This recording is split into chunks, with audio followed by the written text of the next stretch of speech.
এটা একটা রুটিন সাক্ষাৎকার স্কুল সার্ভিস কমিশনের পরীক্ষা নিয়ে বিভিন্ন জায়গা থেকে, বিরোধী পক্ষ থেকে, অন্যান্য জায়গা থেকে অনেক প্রশ্ন ওনাকে করা হয়েছিল। সেই ভিত্তিক উনি একটা রিপোর্ট চেয়েছিলেন আমাদের স্কুল এডুকেশনের সেক্রেটারির কাছ থেকে। আমরা সেই রিপোর্ট জমা দিয়েছি। সেই রিপোর্ট ওনার কাছে এসে পৌঁছেছে। তার কিছু ক্লারিফিকেশন ওনার জানার ছিল, সেইগুলো জানতেই ডেকেছিলেন এবং আমি সেই ক্লারিফাই করে দিয়েছি এবং উনি অত্যন্ত সন্তুষ্ট এবং উনি মনে এর বেশি কিছু বলার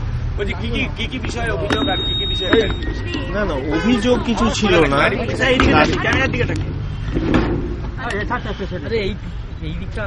কোশ্চেন শর্টেজের কারণ কি, দু একটা জায়গায় 5টা সেন্টারে কি অসুবিধা হয়েছিল, সেই ডিটেলস নিয়ে আমরা তথ্য নিয়ে সমস্তই ওনাকে জানিয়েছি এবং উনি এ ব্যাপারে সন্তুষ্ট বলেই অন্তত আমার মনে হলো।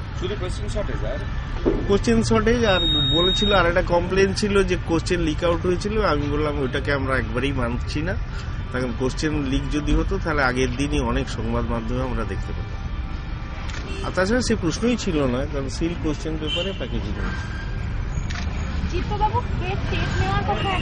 আমি এখন কিচ্ছু বলতে পারবো না এই ব্যাপারে, আমার পক্ষে কিছু বলা সম্ভব নয়।